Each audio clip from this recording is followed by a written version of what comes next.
Okay, accepting for the moment the ridiculous notion that you are an angel, what is this? What's Wendy doing here? Why does everyone act like they know me? Well, it's simple. It's called the Great What If. What if? Yeah, see, every now and then he chooses someone to re-examine their life. What if you had said yes instead of no? What if you had made different decisions? What if the Lord was calling and you answered the call? And what if, you followed God's plan for your life instead of your own? Do we need to do like an AC bump, an American Cinematheque bump to put on the front or whatever? Oh yeah, fuck. Let's just do it really quick. My fellow Americans. Let's do it really quick. Okay. Hey, welcome back to Boys Bible Study. Before we start this episode, one more reminder. A week from today, assuming you're listening to this podcast on Sunday, August 27th, we will be live at American Cinematheque at the Los Feliz 3 in Los Angeles. California. What will we be showing? Let there be light. Let there be light, y'all. Hashtag LTBL. We're getting to screen one of our favorite Christian movies of all time with an in-person intro by myself and Julian. Scott will be joining us remotely. We will be introing the film as a part of American Cinematheque's Friend of the Fest 2023. If you have not bought your advance tickets yet, go to americancinematheque.com. Also, I'm sure I'll put a link in this episode description. Tickets are going fast. Maybe. You just say that. I know for a fact some people have bought tickets. Okay. Well, we'll say it they're always going fast. says that. It'll always say that on the websites. It'll always say tickets are going fast. But I'm telling you, some people, I have heard from several people that they have already bought their tickets. And they've been having difficulties. I heard they were having difficulties. They were having said difficulties. if you think it's difficult now, just you wait until you try to buy them closer to the day. Because I bet. Yeah, it's only going to get harder. If you try to show up without an advance ticket, they're going to laugh at you. I don't know about that. You should show up anyway. But don't let that deter you from going at all. If you can't buy it in advance, there's also a chance it could be very easy to go the day of. Right. But you don't want to take that risk. I agree. And this, of course, is a very rare pleasure to get to screen a faith-based film in person. So we're very grateful for American Cinematheque for giving us the opportunity to host a live screening. And we hope to see you there. Yep. All right, let's start the show. Oh, this is going at the beginning? Okay. Yeah. Praise God from whom all blessings flow.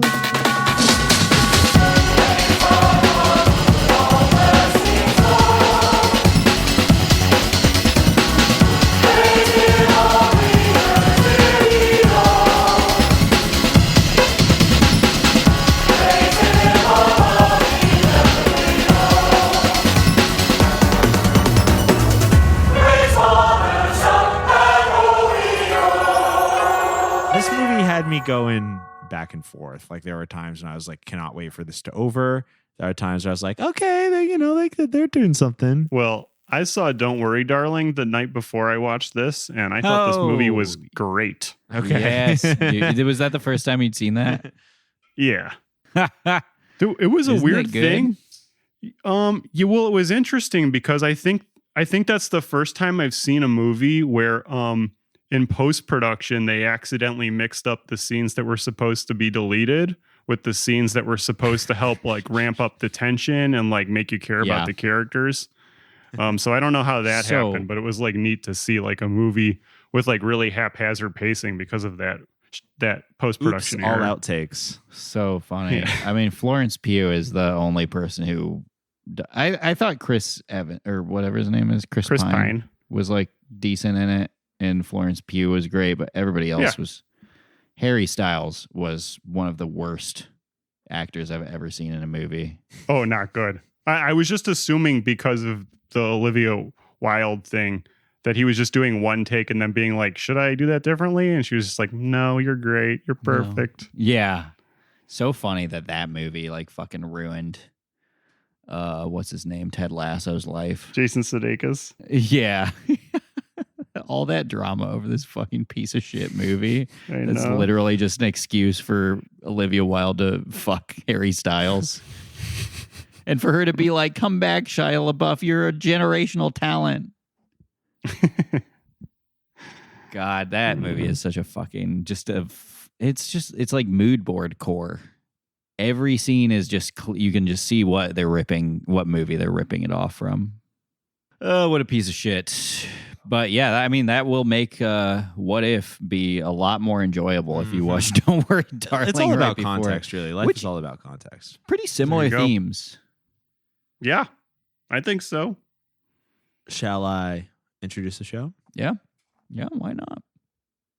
Welcome back to Boys Bible Study, the show where we get together and ask ourselves, what if we hadn't started a podcast? What would our lives be like?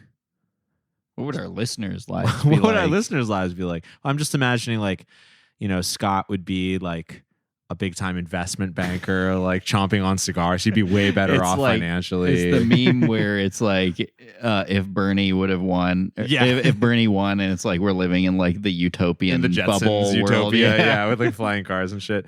What I would if imagine Boys Bible Study didn't exist? I would be like a hillbilly. I would have like a piece of grass in my mouth, Yeah. and like overalls with no shirt underneath, and like I would basically be the Winnebago man. what would you be like? I would be. I think I'd be like a bartender, like in Cocktail. Ooh, I'd be like flipping the drinks around and stuff, Nice. yeah. shaking my hips while I make a martini. What if the god of podcasting, Mark Maron, he sent his angel, Joe Rogan, down to show us all what life could have been like. Yeah. And then at the last minute, he said, "Nope, you got to go back." And now here we are doing this episode. Brutal. I show brutal. up, talk to you guys. I show up at your guys' doorstep. You live together for some reason. 15 years later, and say, we gotta start the podcast. Don't And you you're ever like, think "Who about? are you? Don't you ever think about starting a podcast with me? Well, Okay, I'll do it. I mean, I haven't seen you for 15 years, but I'll do it. Well, it's in this realm of hypotheticals that we come to you today. But I suppose, as always, we should say, I'm Ash, here with my co-hosts, Scott. And Julian. and our film today, the Christian film we're focusing on, is the 2010 movie. Of course, I lost my IMDb. IMDb did say 2010. I believe Tubi said 2009. Who could say? Interesting. I'll say 2010, but who knows? We could be wrong. Our discussion today focuses on the 2010 Kevin Sorbo starring film What If, which is in one of our favorite genres of Christian films, which is the hypothetical. The hypothetical film. What if, you might ask, when you're watching this movie? What if I was doing a podcast where I had to watch this movie and I probably would have never watched it otherwise? What if I didn't watch this movie? What if I paid attention while I was watching this movie? You might be hearing more of me this episode. I liked it. There was a bunch of comparisons to other films we watched that I definitely want to bring up. Yes. Um, This was produced by David A.R. White, correct? Yes. I believe Yeah. I saw that in the Wait, Story really? co-created Yeah. by I missed David that. A.R. White. no The ultimate what if guy. way. Yep. Because the first recommended thing on Tubi was whatever the fucking 100 Lives Me of Again. David. Yeah, Okay, Me Again. that's so interesting because very similar film. one of the first bullet points in my this is what I want to talk about with the guys this episode is, it just says in my note, talking point, David A.R. White versus Kevin Sorbo. I was going to pit the Kings against each other. Oh, they're working No, together. Kings were supporting Kings this entire time. David A.R. White's up there like Chris Pine and Don't Worry, Darling, pulling the strings on Kevin Kevin Sorbo. Sorbo's dancing like a an little idiot. marionette. Yep. That is wonderful. Yeah, I took notes of our directors and writers here. I did not notice the production credit. I do That's want to know incredible. what their relationship now is. What is, because I feel like there could have been a powerful partnership there. Yeah. And they're, they work together a lot, and then it feels like they just split off. And now Sorbo does his own Christian movies that are definitely feel like they have a way more political conservative political bent to them, and David A.R. White wants to make like Hollywood movies that are like family friendly and just Christian, and now divorce friendly. Yes, because I do get the sense from his most recent films that are like, what if I was just like a divorced guy? And that could be it. Maybe David A.R. White kind of is just like, he just makes movies for David A.R. White. Yeah, they just happen to be Christian, right? Because he's Christian, because he's making them for David A.R. White, and Sorbs is making movies to save America. Right. I think that's something. I think David is like an entertainer through and through. Like that's the first thing he wants to do. He wants to like entertain and make something fun. And then he is Christian, so he wants to make it Christian friendly. Right. Whereas Kevin Sorbo is a little more basic and as a leading right-wing figure now, I have to be like this. Yeah. Right. Both horrific on-screen personalities that I cannot look away from and just make me so comfortable. When I watching this movie, I was just like, man, I could just like Kevin Sorbo has like somehow made it up there to levels of like Bruce Willis and Keanu Reeves and like just people who are just like not good actors, but like I'll just watch their fucking movies all day long. I know. I was thinking something similar about Sorbo. I was like, I could watch him forever. Yeah, he's great. He really is such a good actor. Yeah. He knows exactly what he's doing. He does just the right amounts. Yeah. Like he is a real pro when it comes to watching a movie that helps you just pass the time. Yeah. He's the king of helping you pass the time. It's with like regards to Christian movies. You watch it for him. You don't watch it being like, I forgot it was Kevin Sorbo. Yes. He was so good in it. No, you're absolutely right. And yeah, I just think this compare and contrast with Kevin Sorbo and David A.R. White is interesting, although they were both involved on this film. But I gotta say, and maybe it's just because I watched this movie more recently, I'm really on Team Sorbo as opposed to watching David on screen. And maybe it was just because, I don't know, Love on the Rock. Well, the most recent Sorbo joint we watched also made me very depressed. But yeah, I would say that was a level of despair I have not felt watching a movie since like Salo. I know completely. Both 2022's Love on the Rock, which is a David A.R. White fronted feature, and 2023's Left Behind: Rise of the Antichrist, both of which we covered on the show in the past year or two. Both of them horribly depressed me. I still think that I can handle Sorbs on screen more. Like at this point now, when I see David on screen and he shows up and he's doing his whole like, I just don't know why I have to do this. Yeah. I'm like, oh my God. Like it makes my skin crawl now. Yeah. He's like totally like jumped the shark for me. He's still great in his like earlier performances, but I find him so predictable now. Whereas like Sorbs I find predictable, but he's just this demon. He's like, I really like him. There are varying degrees of like reconnecting with an old friend and then just kind of being like, God, you're still like that. Yeah, that's so true. And like sometimes that's endearing, and other times it's like, when are you gonna grow up?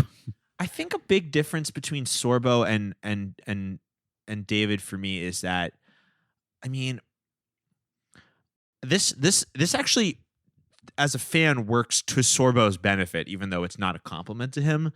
I feel like Sorbo is like more of a vacant person.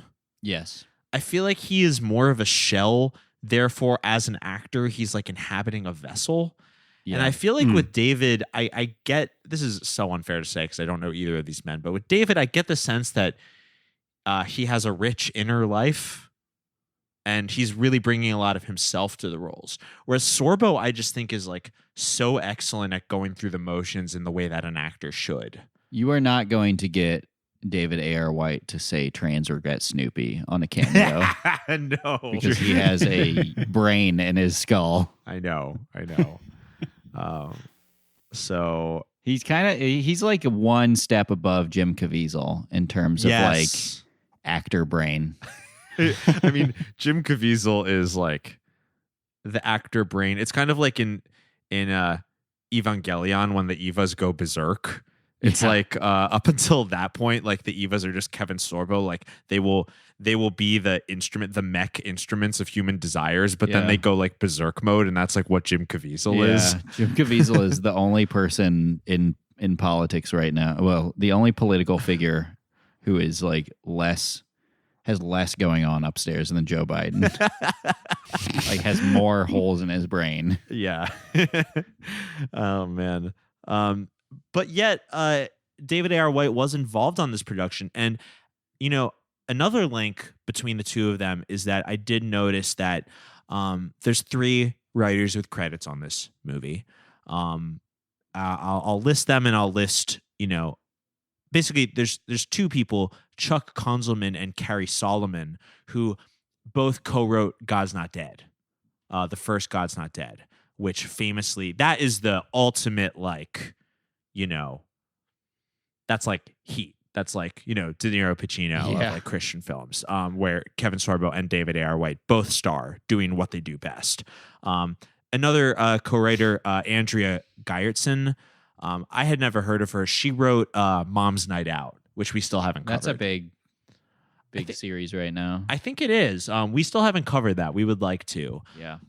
We will. But still, so we have some co-writers. Yes, we will. So we have some co-writers. We should get a mom on that episode.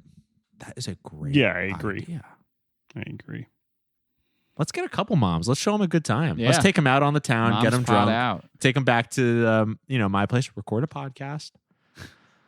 It could be fun. In 2014, 4 years later, that whole crew would go on to make God's Not Dead. But right now, we're doing a fun, sort of light yet emotional, sliding doors style, romantic with movie with some light comedic touches. What If?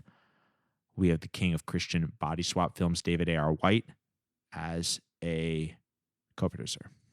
There was a movie that came out probably like 5 years before this, where very, very similar concept. All I remember is it was a secular film. I want to say it starred Nicolas Cage, and it had it had that Talking Heads song in the trailer. Interesting. I wouldn't know it. Wait, why did this come up? It's been a while since What was the connection? He was saying that there's another movie with the same concept. I mean, this is, to be fair, this is a pretty well-run trope throughout movie history, which is, usually it's not as explicitly Christian as this film. It could involve angels. I mean, God knows everyone loved movies about guardian angels in the 90s. But The Family Man. The Family Man, I have not seen that one, so I couldn't have told you. Family Man starring... Oh, it's from 2000. 2000, so yeah, just a decade before. It is Nicolas Cage. Jack's lavish, fast-paced lifestyle changes one Christmas night when he stumbles into a grocery store holdup and disarms the gunman. The next morning, he wakes up in a bed lying next to Kate, his college sweetheart he left in order to pursue his career, and to the horrifying discovery that his former life no longer exists. Wow. As he stumbles through this alternate suburban universe, Jack finds himself as a crossroad where he must choose between his high-power career and the woman he loves. Directed by Brett Ratner. Wonderful guy. Do you hear that, men? If you didn't marry your first girlfriend, it is all over for you. Yeah. This movies is the exact same plot as this movie. Yeah, it is. Just minus him being a preacher. With a heavy, a reverend. Heavy Christian element. Yeah. Also, this apparently Christmas Day is a big theme in The Family Man. So also people, Christian. Yeah, no, people in the 90s, that was year 2000, but still, people in the 90s, they, as we've talked about extensively on the show, there was a lot of pop cultural Christian themes that were predominant in like a lot of the major, big budget films and just TV and lots of, Touched by an Angel as just one of many examples. So What If, although 10 years later, 2010 I think, it did feel kind of like a 90s movie to me. Although this concept will never really go out of style. But we have Kevin Sorbo in the lead role as ruthless careerist Ben Walker. And, Sorbo gets to do what he does best in a Christian movie. He gets to play a ruthless, godless, fast-talking sort of negotiator type. He's not always a business head in his other roles. In 2017's Let There Be Light, which we will be screening in just a week at American Cinematheque in Los Angeles. If you haven't bought your tickets, americancinematheque.com. In Let There Be Light, of course, he is an atheist author who's very successful, rich, fast-paced life, atheist, made a career on godlessness. And what if he is, what is he? An investment banker? The non-Christian. Yeah. He plays them all the same. He sure does. And he's so good at it. And he's so good at it. He plays it real fucking good.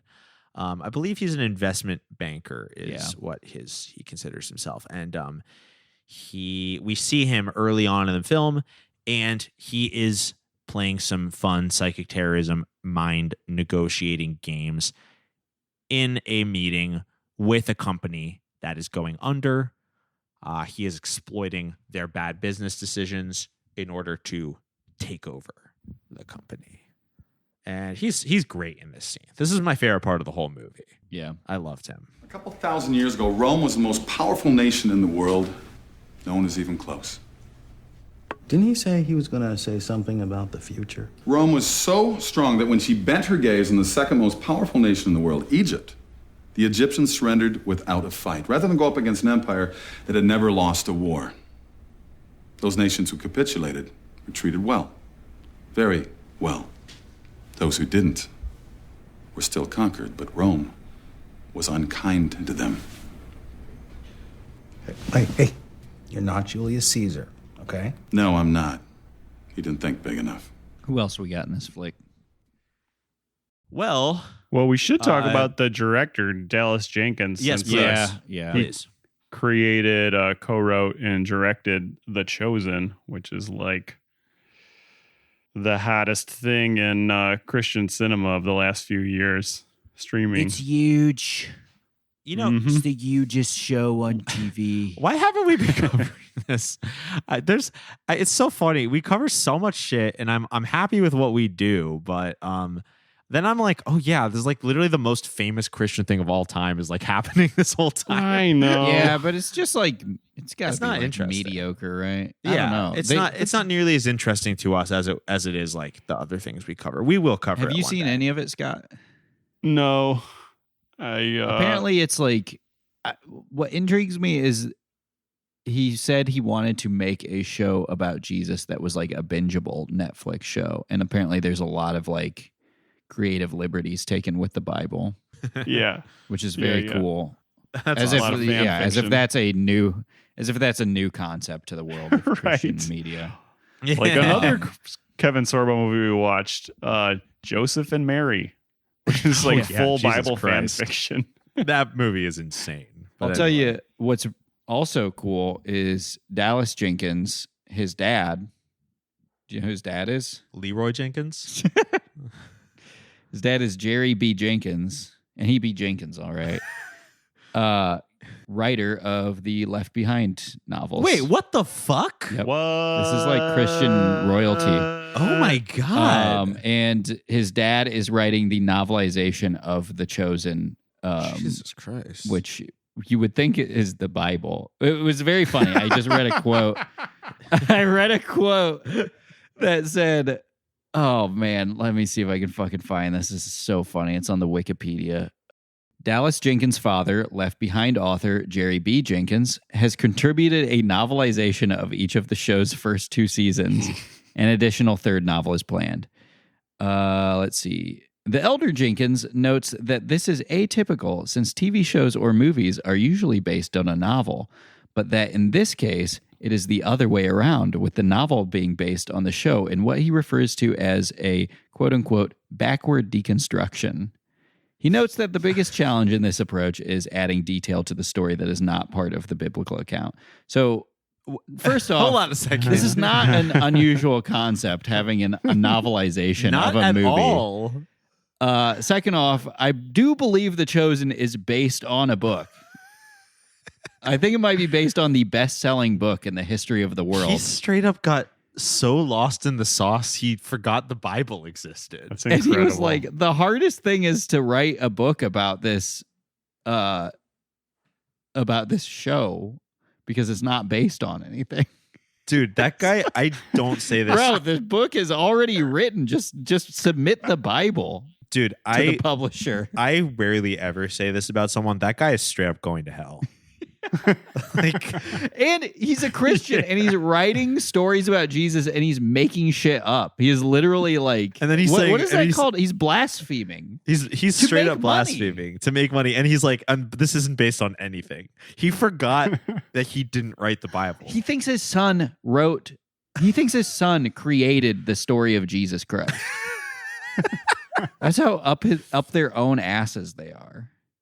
This man is only 73 years old, too. That's pretty wild. I guess Christians have him young. He Jerry on my Jenkins till I'm chosen.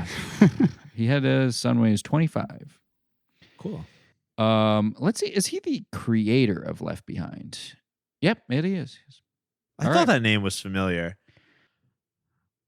Yeah. God, I probably made a Leroy Jenkins joke on one of our Left So- Behind episodes. He's the guy who like wrote the books because his he created him with Tim LaHaye, who is like the right. crazy Christian guy who is like, kind of like, I'll come up with the story, put my name on it. And Jerry B. Jenkins must be like the ghost writer kind of guy. Maybe he for doesn't know the Bible exists. Maybe he thought Could be, yeah. Maybe he thought Left Behind was just like Tim LaHaye's like invention. Yeah. Maybe he's literally doesn't know what the Bible is. Maybe he's like an uncontacted tribesman. He is 100% going to hell. I hate to He is say it. rewriting the Bible to make a profit. I hate to say it, but Jerry B. Jenkins, you are not in Boys Bible Studies Book of Life. Sorry, you're going in the Death Note. What if he is in his own what if situation where the Bible was never written and he like just doesn't remember? Are we in that situation? Whoa. It's like, well, I got into a bicycle accident and I woke up in a world where Jesus didn't exist. And so Right. I started saying I started singing all of Jesus' songs and I became what the if, next Jesus. What if halfway through this episode we look at our website and it's just called Boys Study? Boys, the Chosen Study. Boys, the Chosen Study, yeah. The only podcast that's all about every episode of The Chosen. There's also Did you like my TV podcaster voice right there? That's what all TV podcasters sound like to me. Sorry. also interestingly, Dallas Jenkins, it says here on his Wikipedia, he worked in Hollywood for years before deciding to shift his mindset, which means he failed at doing anything. He is very much like an actor-looking guy. This is Dallas Jenkins. He decided he wanted to be a Christian filmmaker, aka he decided he wanted to start making money. Yep. Who makes quality Christian films rather than being a Christian who makes secular films. He started a production company called Vertical Church Films out of the Harvest Bible Chapel in Chicago. Okay. The ministry produced 4 films. 3 of them we haven't watched, and one of them was The Ride. What's that? That was the motorcycle one where they have like the motorcycle rally to combat like gang violence or something. And there's like, it was like a really loose, shitty story about like, what are we going to do about all these gangs or whatever. And then the last half hour was just like them sort of filming like this weird like church gathering. Oh yeah, Wait, that is really weird. We didn't Remember do that that? for the show. We just watched. Yeah, we that didn't cover that for the show. Yeah, We didn't cover that was that? just when No. we were, no, it's just when we were casually watching Christian movies together. I think that was before we Oh, had wow. a show. Okay. Yeah, it was a Yeah. long time That's ago. so Yeah, crazy yeah. because I woke up yesterday and I lived in a world where we did that for the show. Yeah. No, we actually didn't. I remember that though. That's so funny because that was like barely coherent. Yeah, was that was This then we guy's a watched director? the ride 2 was the one where they were like got on the plane and there was like the drug dealer or whatever. Do you remember this? These are all Not just at like all. fucking Yeah, I flashes vaguely in my remember head. that. Yeah, I was probably smoking a lot of weed at that point. Yeah.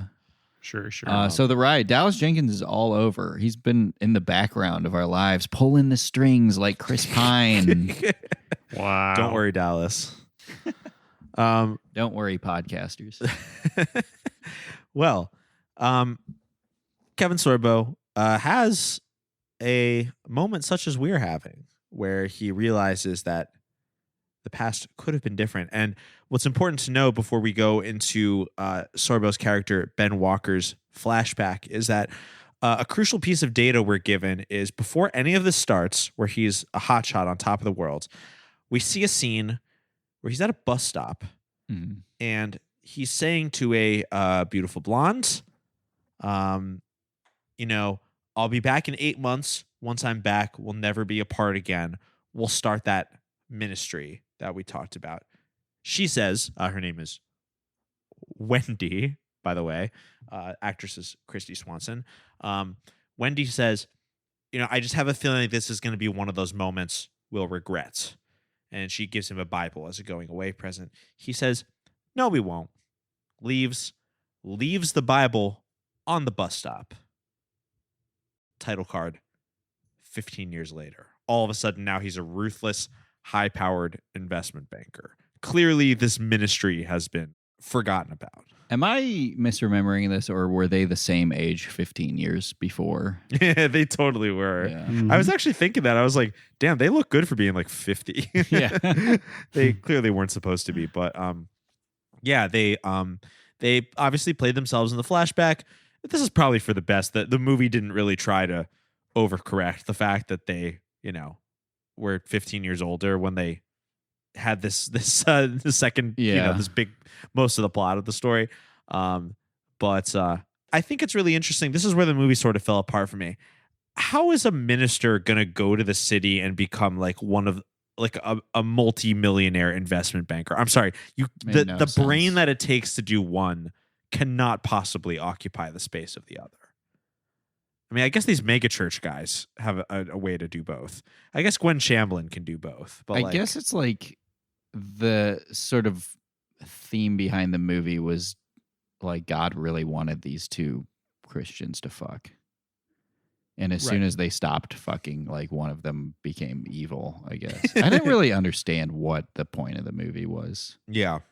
But it was very much that thing of like, the first person you date is your soulmate. Yes. Yeah. And you have to stay with them no matter what, or you're like, and you're making a mockery of God's plan.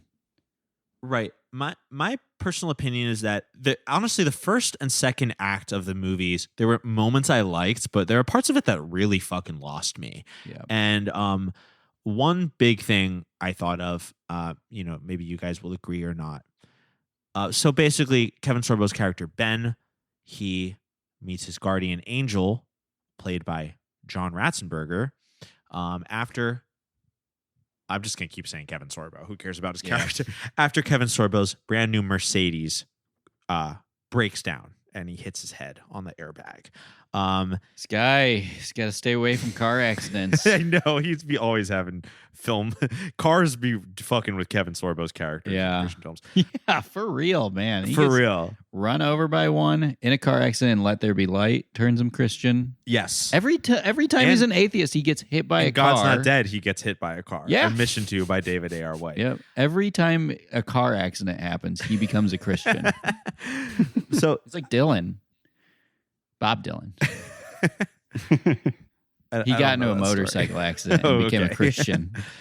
But this is to say that the big thing where this movie fell apart for me is that I just really don't believe that the film did a good job of showing us, the audience, that his life was empty without God. Yeah. The first act of the movie, basically, I feel like this is one of those where it knows that you're a Christian watching. If you're a Christian watching, you're saying, oh, this is wrong. This is wrong. But I don't know. He seemed happy. They seemed like, I don't know, as happy as those people can be. But you're right. There was never a moment where he was like, is there something more to life? No.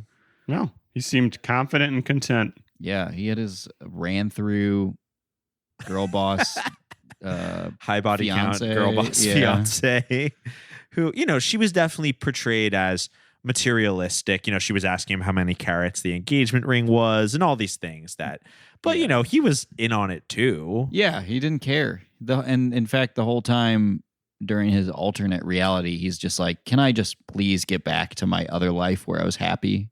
Right. And the fucking guardian angel is just holding him hostage, being like, we don't care about your enjoyment. We don't care if you find your life fulfilling. I completely agree. I even think I wrote something. I won't really see it in my notes, but it was like, basically, yeah, God and a guardian angel holding him hostage, as you said, in an alternate reality. The same thought crossed my mind. I was like, this is basically a Christian hostage situation. I feel like it's usually supposed to be a trope in these movies, and David A.R. White does this well, even though I dissed him earlier. But David A.R. White, he plays his before being saved characters with a sense of tiredness and desperation at his life. In fact, his stock character that he always plays is like the guy who feels like it's not even that he has everything. It just feels like he's going through the motions of our secular day-to-day lives and his life is empty. Yeah. Sorbs was just like, he was killing it. Yeah. He was getting married, had his whole life ahead of him. Yeah. Yeah, he even said that to his guardian angel. He's like, have you seen my wife? Like, I don't, you know, she's a smoke show or whatever. And his guardian angel's like, she's not our type. So why do you want to come back here so bad? Among many things, have you seen Cynthia? She's gorgeous. Oh, not our type. Not your type. My life is great. People envy me. I get what I want. I love my life. Ironically, this little stunt of yours has reminded me of how happy I am with the choices I've made. Like Jesus, dude. Yeah, great. Oh, I guess only God can judge. That's true. He's judging. He created everyone. I mean, come on. Yeah, that's true. You're just saying you just created some people better than others? Well. Yeah. It's understood, though, she is like a Jezebel character. So she's, you know. And we're supposed to be like, this is skipping ahead a little bit, but we're supposed to be like, oh, you could never trust her because in the alternate reality where she had never met Kevin Sorbo, she's like dating his coworker. Yes. It was very like, this is, like you said, this is very much like the movie is already, you have to already be in agreement with the worldview of the movie. Yes. So to talk about her character, when Kevin Sorbo wakes up at the end of his reality swap trip, she's sitting next to him and she's texting. Yeah. And that, I think, is supposed to be a moment in the film where you're like, this is not a good woman. Yeah. But, you know, he's been unconscious. She's been sitting beside him. Like, what is she supposed to do? Like, not text? Yeah. There's just these little things like that. This movie is full of like little signifiers of people that are supposed to be like sinful or empty. But it gives us those instead of actually like showing anything about a character's real internal views. Mm-hmm. Like, I guess the most evil thing Kevin Sorbo does is like, you know, take over this other company. But it also, like, in the movie, it says that this company is like failing. Yeah. I mean, that's probably you know. Some would argue his whole career is a sin. Sure. Being an investment banker. I think even a non-Christian could argue that. But I don't think the movie. Yeah, it's not an explicitly Christian thing. My opinion is that the movie doesn't really tell us that. It just shows like he's rich. That's bad. Yeah. He's with a woman who wears makeup. Like, that's bad. And she texts on her phone. Of course, an expensive engagement the happiest his wife ever is with him in the movie in his alternate timeline is when he uses his investment banking skills to make them money. Aha. So we should absolutely get into that. But before we do, let's just explain a little bit about what his life is first like when he goes in his unconscious fever dream. Yeah. What happens is he wakes up and his life is like what would have happened if he stayed in Clearview, which I believe is supposed to be in Illinois. Yeah. Because it's near Chicago, where he stayed in Clearview, Illinois, married Wendy, his hometown sweetheart, had 2 daughters with her, and was working as a preacher. That's where we find him. What's his life like when he wakes up? He's got 2 daughters. Domestic. He's Got 2 daughters. dressed shoddily but comfortably. And they got to get to church. And the older daughter, who's probably, she must be like, what do you think she's supposed to be, like 14? Yeah, 14, Yeah. 15. Yeah, well, I figured they would have been together 15 and a half years, so they had to have had sex after marriage or whatever. Yeah. Right. They got to work when she got back from that trip. Exactly. And she's like, I don't want to go to church. And he's like, what? You don't have to go to church. And his wife's real mad about it. And they get to church, and it turns out, wait, where's the reverend? He's the reverend. It's his first day as the pastor of the new church.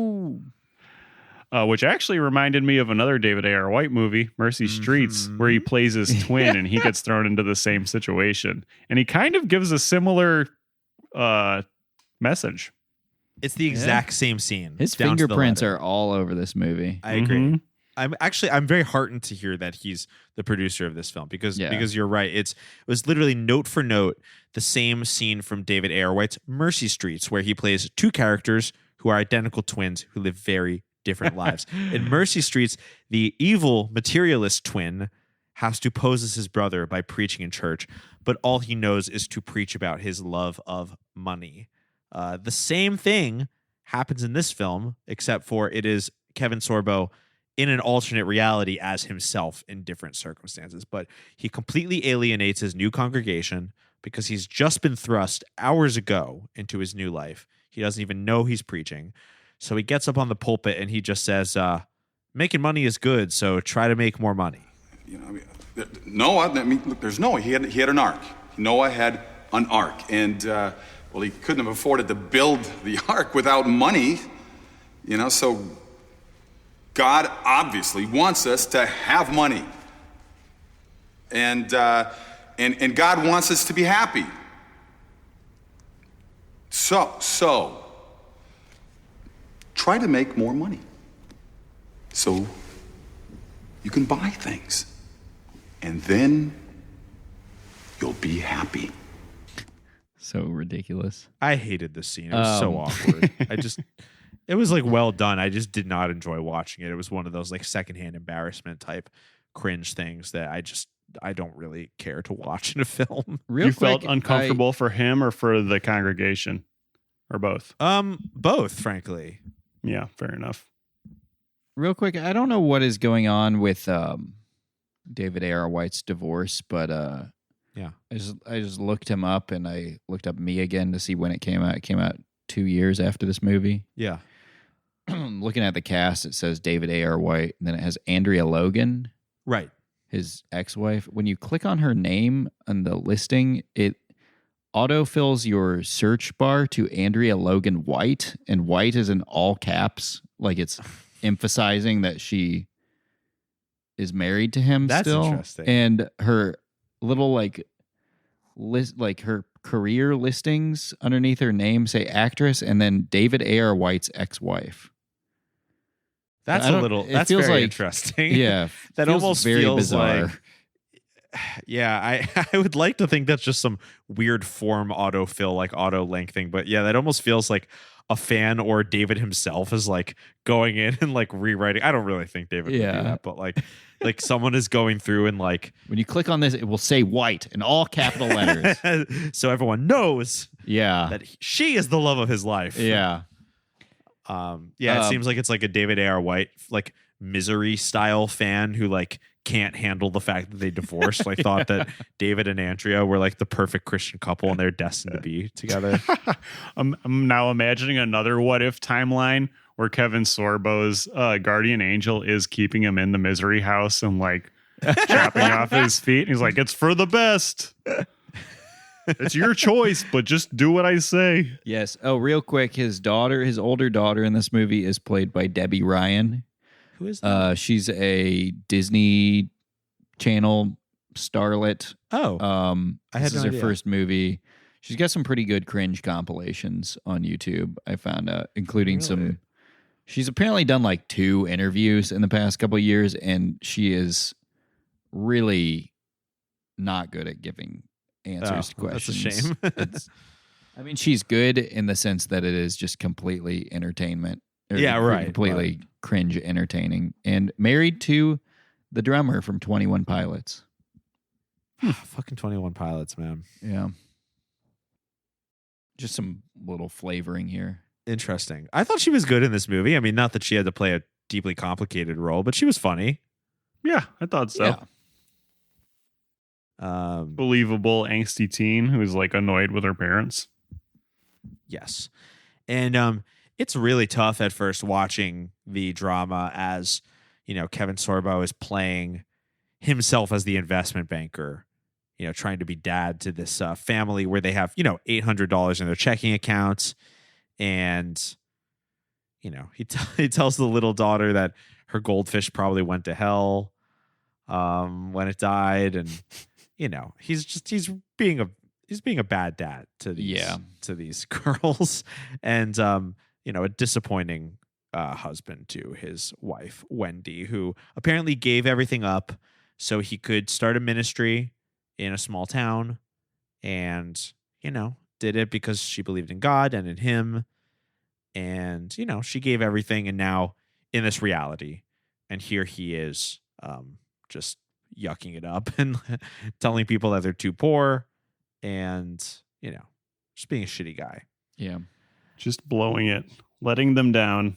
The movie changes when Mike the Angel, John Ratzenberger's character, returns and literally has a talk with him saying, you must fully surrender to this reality, and it is the only way that you will get to leave.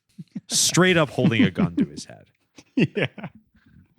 Also, he never does anything to demonstrate that he's an angel. Right. He just says he's an angel and then punches him in the head.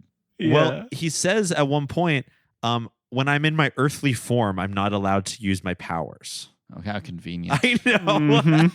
Yes, same. That was so. Why even say that? Yeah. Well, I would say transporting someone to another reality is a pretty significant power, Right. to have in your human form. Right. He didn't do it though. He just picked him up. He punched him in the head. Yes, at one point he did do that. Twice? Oh right. Yeah. Oh yeah. right. But they kind Kevin of make Sorbo it gets clear. a lot of head trauma in this. It's true. But it does seem like that's like God does it, and he has to like kind of, because he gives him the option to like close his eyes and count down, and then he was going to go to the other reality. Right. But his guardian angel doesn't give him enough time, so he just punches him in the head. God, I am now thinking about how scary it is to think that, according to this movie, every one of us at some point is going to be punched in the head and then transported to another reality where we are still with our first partner Yeah. in life.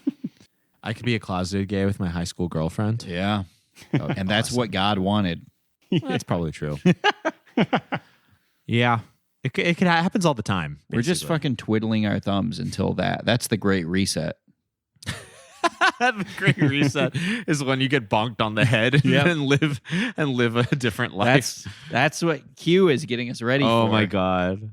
It'll happen to all of us one day. Q. He can only do Q drops in his human form. You know, not to get hung up on like small plot details of the film, but did anyone else find the part where Ben Walker and Wendy are commitment testing a new married couple as part of their role as pastor and pastor's wife in a church? I have never heard the word commitment testing before, and I thought that was a pretty dark idea of marriage counseling. I think premarital counseling is a really good thing. I think almost everyone should do it, but like they were literally called it like commitment testing, and they said it was to see if the couple was equally yoked. How could you possibly like fail that test? What are they going to ask? Yeah, that's interesting. Are you going to cheat on your wife? No. Are you going to cheat on your husband? But No. it's funny Are you guys because going to alternate washing the dishes? Yeah. yeah, sure. Okay, you're good to go. Well, it's just funny because like I think the idea of like if you're a Christian having premarital counseling with like, you know, your pastor or with the counselor in the church, like that seems like a fine thing to me. I think premarital counseling is like a great thing to do. But approaching it like, as you said, it is like a test as opposed to like a counseling session. Yeah. That just was very off-putting to me. I didn't agree like that with at Kevin all. Sorbo's character in this. Kevin I Sorbo- don't think he was necessarily right in his advice, but he was like the one who was like, you need to consider these financial factors before starting a family. Yeah. He was actually, I wrote in my notes, he was actually dispensing practical family advice to this young couple. Of course, it was done in this cold way that takes knowledge of his other lives, great financial instincts that he conveyed to this couple, but he gave them hard truths about the financial difficulties of starting a family that left with them leaving the counseling session crying and upset. He doesn't fully surrender in his role until a bit later when he's preparing for his second sermon. But this is where the movie, to me, kind of started coming together again. It was a really tough journey getting to this point. It felt very contrived. Yeah. But, once he starts adapting to his role and his life and starts enjoying it, maybe seeing on what he missed, I was like, okay, this movie's like making sense to me now. Yeah. That's just my opinion. Yeah, No, I it was agree. nice. I really enjoyed the scene where he went to the hospital to talk to the old man. Yeah. I thought that was a very touching scene. I thought it was really funny when he was like, the old man was like, I don't really understand what you're getting at. And he's just like, I'm just going to keep telling you these stories until you and just say that you believe in Christ. Yeah. And it reminded me of that video of the guy telling Dianne Feinstein, just vote yes. Yeah.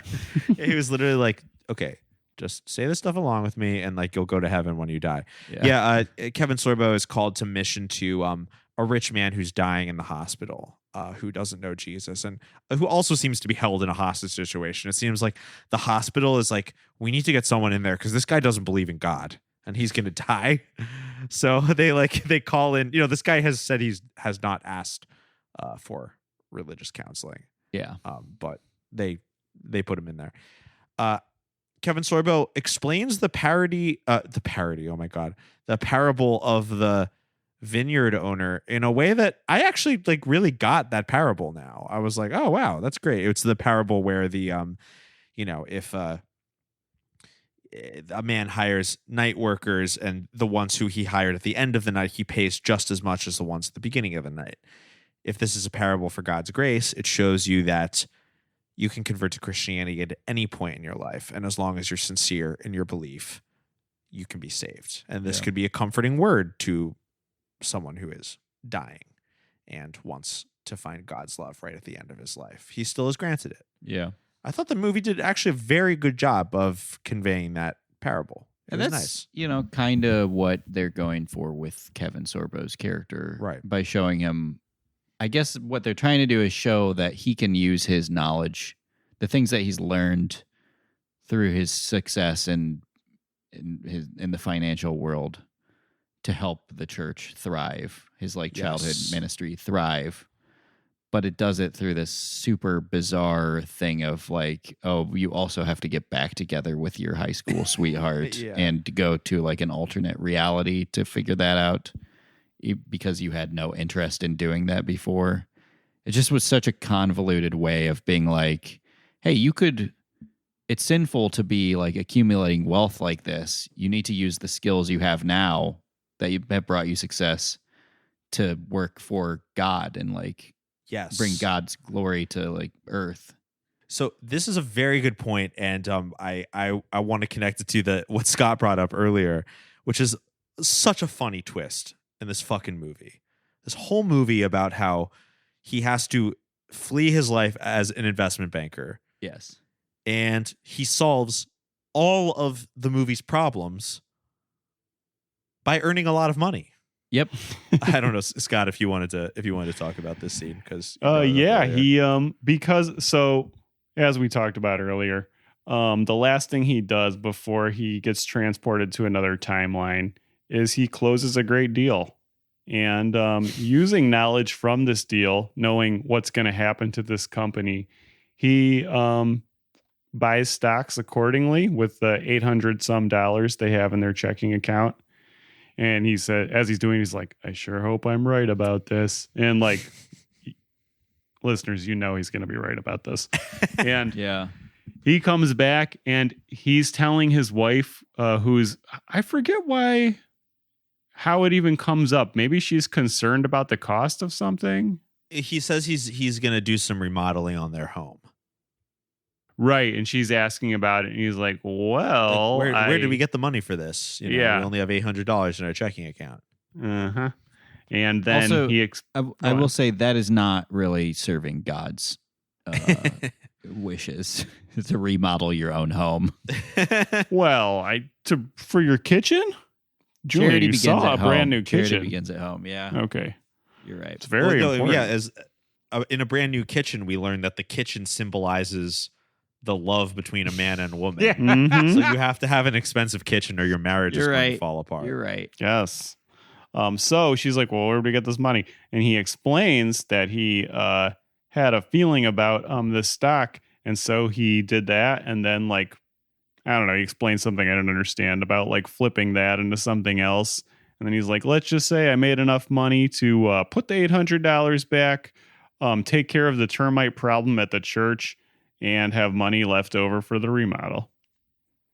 And the smile on her face is the biggest she makes in the entire movie. She is so happy with him. She's thrilled. What are you talking about? We can't afford that. Well, I took out the $837 we had in the checking account. Ben, that's all we had. Well, not anymore. There's this company called Beset Industries, and I knew they were about to be taken over, so I bought a chunk of call options. The stock price went up 24%, 18% above the strike price, so I exercised my option for I am losing you, aren't I? How do you know about all this stuff? The Lord works in mysterious ways. So, how much did we earn? Well, enough to put the $837 back in the checking account and make a generous donation to the termite fund, and enough to take care of a few small things around the house. Wow. Is it weird that I find this incredibly romantic right now? Nope. And now he's going to jail for alternate dimension insider trading. Okay, I wrote in my notes, God does insider trading. Yeah. The Lord did insider trading with Ben Walker, and then under that I wrote, he figured out a loophole yeah, in the system to get away with it. and I wrote that she finds it incredibly romantic that they have money now. I want to see the Christian Untouchables where they're trying to take down God for like catch God on tax evasion or something. They try to bring him down on insider trading because he's sending successful business people to alternate dimensions so that he can reap the benefits of their. Aren't the hundreds of billions of dollars donated to God on an annual basis enough? We got to nail him for something. We have to. It's like them trying to get Trump We on can't his... get him. Yeah, we couldn't his- get him for the Crusades. We couldn't get him for anything else. We got to get him on insider trading. Yeah. They're trying to safely transport God's bookie through like a train station, like in the Untouchables. Oh, fucking these priests are like come out with Tommy guns, to blow them away. I just watched the Untouchables. The Jesuits. Much of film podcasting is referencing things you've previously watched. I've done like 3 Yeah. Evangelion episodes, references in the past like 2 episodes. All film podcasts are just referencing the movie you The most saw a week recent- ago. Yeah, the most recent film you watched.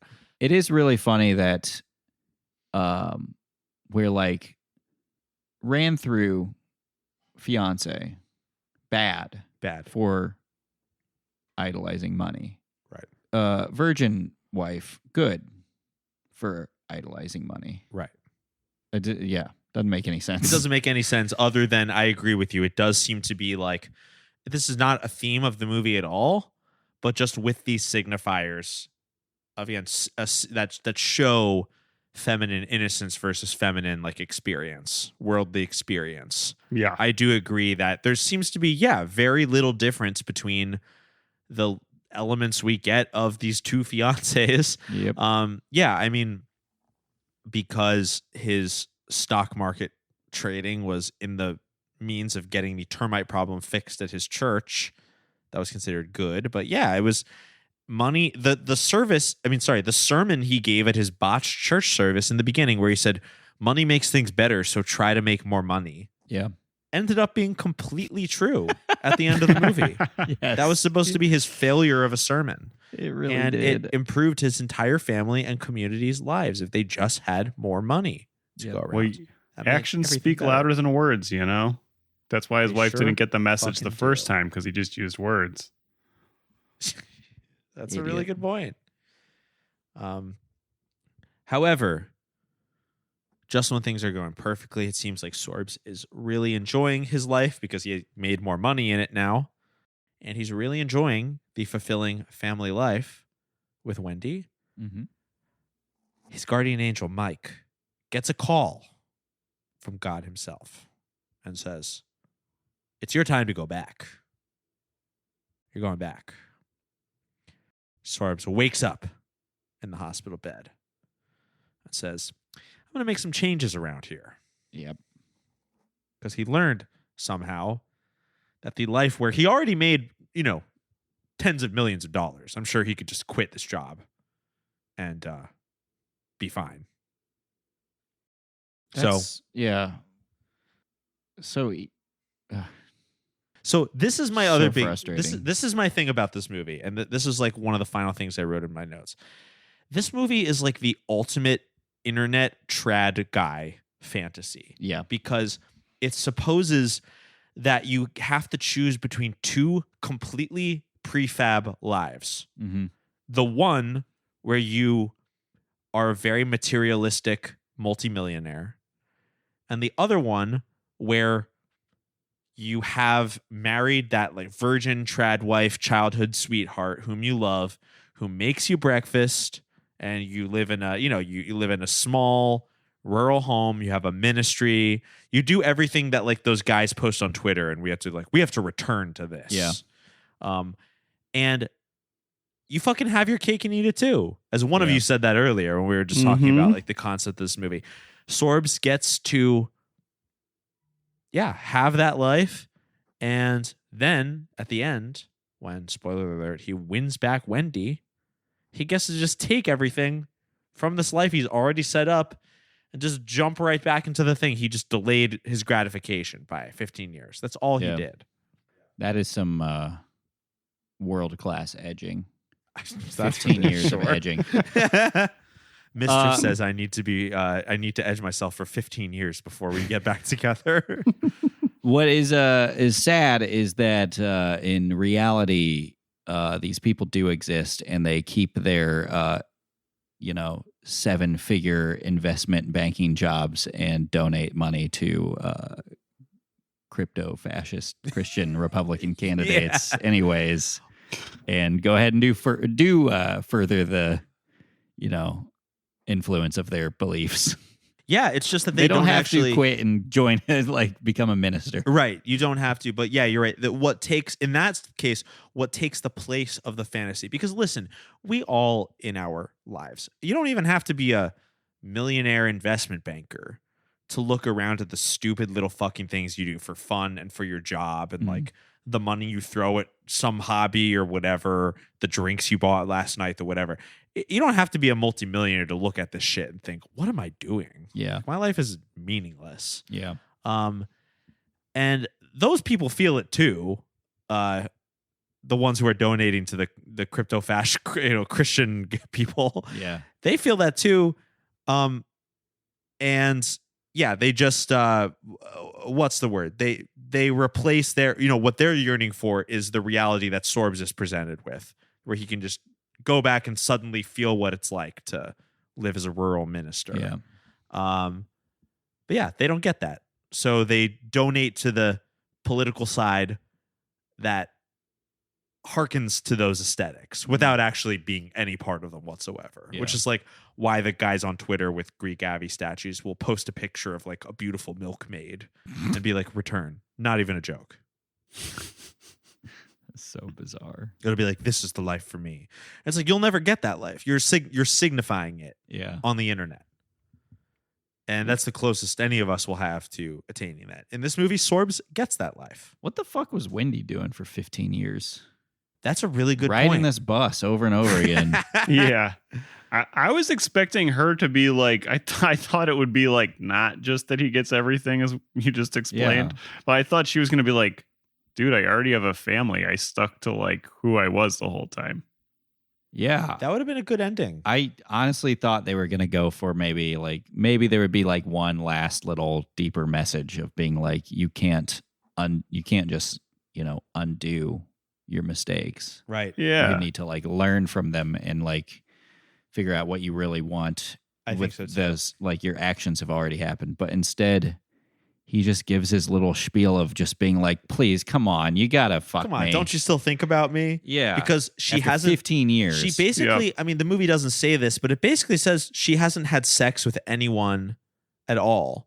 So she's like now in her mid-30s, still doesn't have like a family. Yeah. Probably hasn't like had sex with anyone in the meantime, was just basically pining for him, even though she says it took her years to get over the hurt, blah, blah, blah.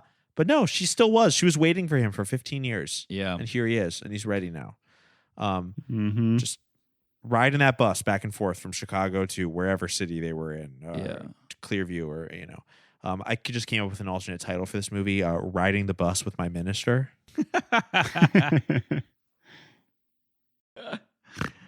Oh, I hated how they were like, he's changed. Here he is giving all of his expensive shit away to some random guy he just met. That was so stupid. Like, that's supposed to signify that he is a good person now.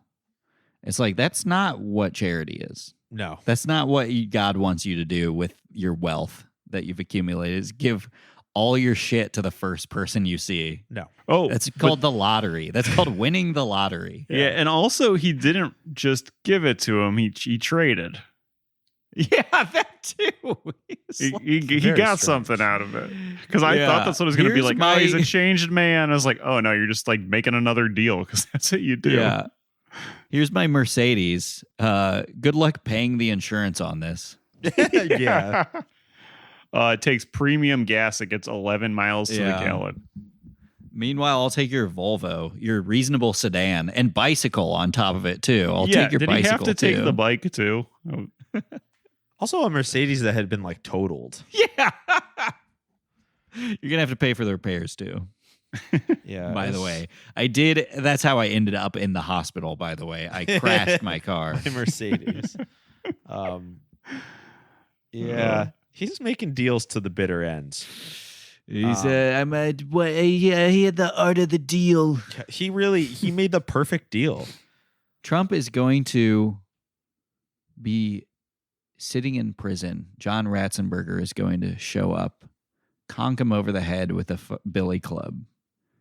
He's going to go back to his first wife, the first woman that he's going to. Yeah. God, I forgot about that part. We'll say he'll get back together with Stormy Daniels. Oh. Okay. Yeah. He's going to show up at the bus stop. Stormy Daniels is there waiting for him. She said, I haven't been with a man since I was with you. You got to take me back. Yeah. That's the real art of the deal. Giving away all of his possessions to the hospital orderly. How would you like Trump Tower? I've been back on Twitter because I'm technically on vacation right now. I'm going to quit again once my vacation's done. Yeah. There's been a meme of making AI images of Trump in different historical times, like panning for gold in 1849. It's really funny. Really cool. It's so funny. Anyways. Oh yeah, just another random thing from this movie. I guess this could be a point where we're like, anything else from this movie that's significant to add before we give it our rating. But I liked when he was in the Mercedes dealer in the beginning, and the Mercedes salesman says to him, "Many are called, but few are chosen." That's actually a Bible verse, y'all. It's from Matthew 22:14. Just goes to show you. I just thought that was a little clever. That's some like when you're a Christian movie writer, you throw that in, you're like, oh, we are too much. Yeah. Yeah. People are going to laugh. The theater is going to be roaring with laughter. Instead of actually the theater's just going to be senior citizens talking to each other at full voice the whole time. What did he say? Yeah, doing the classic old person, lean over and at full volume say, what did he just say? I liked when his guardian angel told him that a cherub gave the eviction notice in the Garden of Eden. But that was funny. Yeah. Yeah, well, you ought to read your Bible, Ben. Book of Genesis. There was a cherub that delivered the eviction notice in the Garden of Eden, and that was a cherub.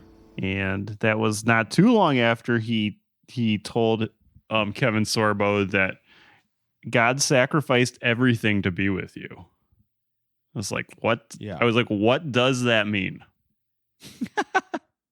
Yeah, we'd be joking about the eviction, but they really did tear down Garden of Eden to put up luxury condos. Put up luxury condos. Yeah. Well, it's more urban density now. It's better. Yeah. Because before the Garden of Eden was a single family home. Now we can put up, multiple stories of family homes. Yes.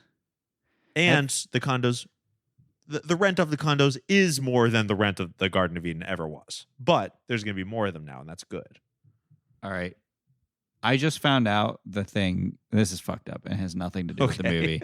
I just found out the rule about you don't have to something about you buy a house, your intent to flip, and you can knock down the house. I'm talking like fucking Jim Caviezel right now. Yeah. My cadence is the same. You knock down the house, you leave one wall up, and then you build everything around that wall brand new, and then you can replace that wall, and it just counts as a renovation of the existing house, and you can turn it into a duplex or whatever. Yeah. And you don't have to pay an increase on property taxes or anything because it's the existing property because you left that one wall. So if you walk around neighborhoods, I've been seeing them in my neighborhood a lot, and I'm sure you could find them around here. You'll see houses that have been torn down, but there's one wall that's still standing. That's so crazy. Despite the fact that everything else has been completely cleared out. Wow. It's really fucking crazy. That's so crazy. It's a huge loophole that people are exploiting to build houses in low income neighborhoods that they're going to turn into this is now 3 families can live here. Yeah, or 3 families can live here for way higher than the median income of this entire city, much less this neighborhood. And we'll just fucking rake in the profit because we don't have to pay new property taxes. God, that's crazy. Yeah. Jesus. Smart. Some say crazy, evil. I say smart. I say it's a smart deal. Because I'm giving that money to the church. You don't fucking understand. That's a good point. We don't know where that money's going to. Maybe it's going to a church. God wanted me to raise my tenants' rent by 300% so I could give it back to God. I mean, it's better to have more money than less money. We learned that from this film. That's true. You'd think God would just make more money if they were really, if he, she, they were that hard up for cash. These Coke Zeros hit me so hard. I know, right dude. They're powerful. Can you tell this is a Coke Zero episode and not a New Brew episode, Scott? Yeah, yes, actually. They would make more money. They would make. God controls the money. He prints the money. Yeah. I don't get it. He thought of everything, man. Look, he sacrificed everything to be with you. That's true. Yeah. That's what he they said. sacrificed that to keep inflation down. You don't want to know how bad inflation would be if God was printing more money to come back to go back into the church. Yep. Yeah, to be carrying wheelbarrows. The money lenders who Jesus flipped their stands in the temple, they had to be carrying wheelbarrows of shekels to the marketplace. Yes. Just to buy, a loaf of unleavened bread. We got to start. We're going to start a TikTok trend. Okay. The 3 of us. Let's go. We're starting a TikTok trend of we're going to pretend to be a church. A church. Okay. and we're going to get a giant slingshot and put a bunch of fake money in it and be like, we are sending our donations directly to God. That's really good. And we're going to launch, and this is the direct donation challenge, and we're going to launch the money straight into the sky. That's a really good idea. And see how many churches we can get to do this. Oh my God. New TikTok challenge. This new TikTok challenge is literally just shooting your money away. Just throwing your money away. I'm fucking writing this down. This is the direct. I mean, it's been recorded for posterity, God, but yeah, definitely write it down.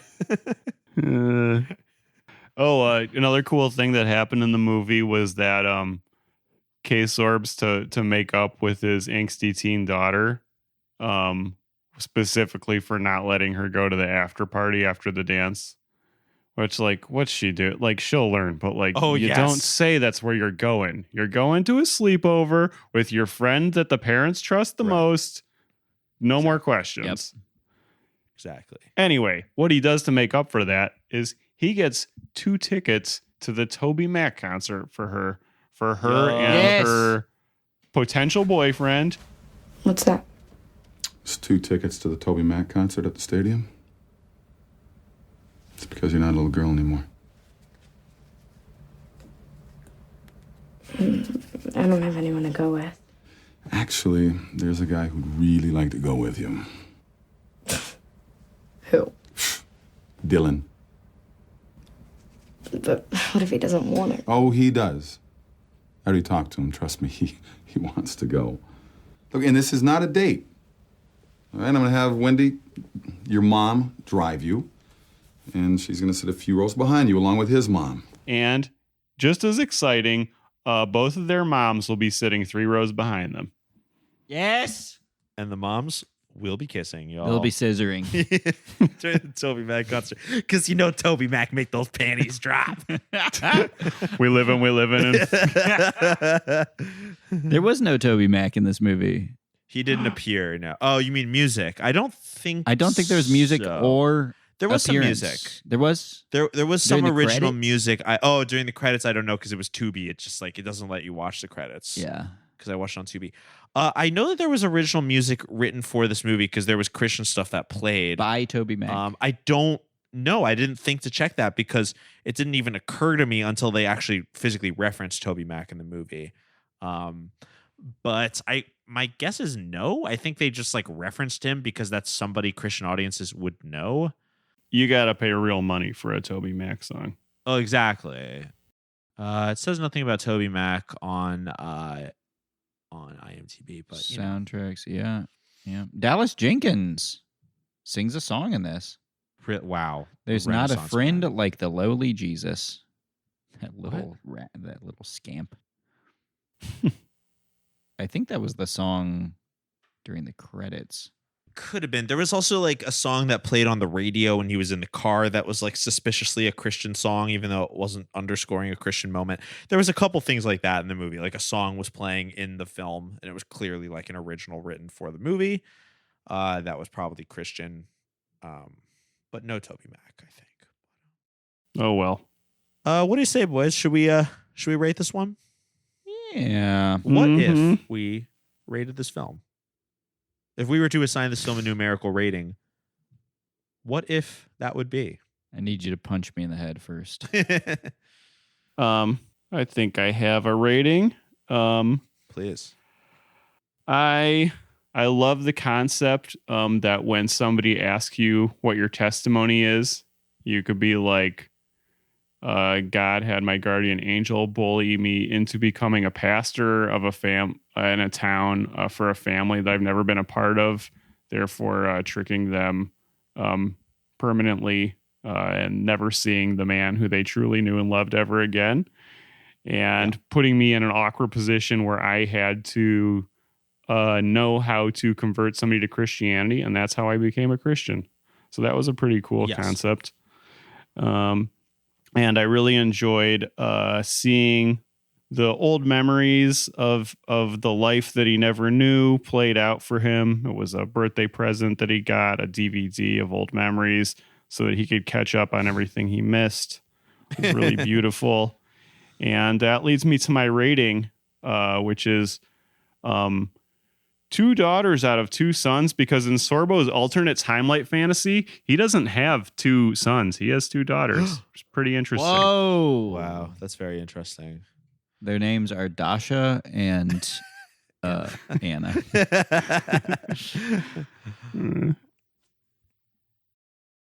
God, if only I could force feminize my 2 hunky teen boys.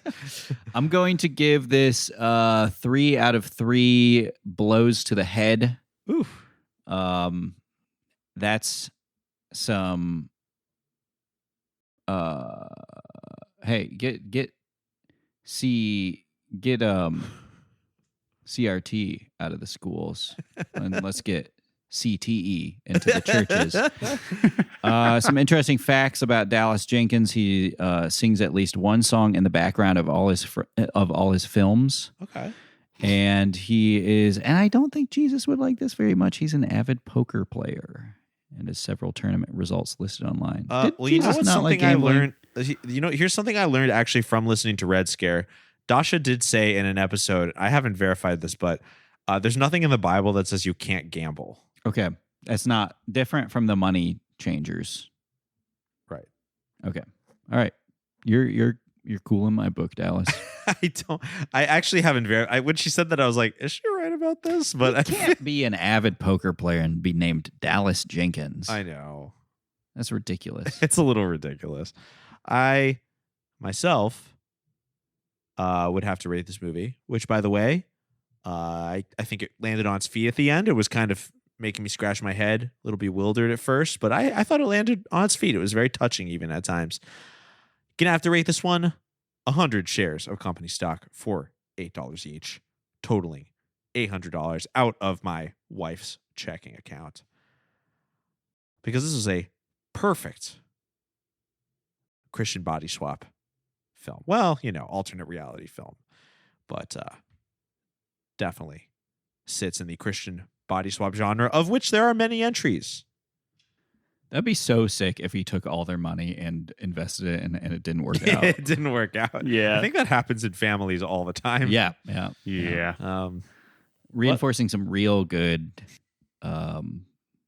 things in our society of just men controlling all the finances and acting up on their whims. Uh-huh.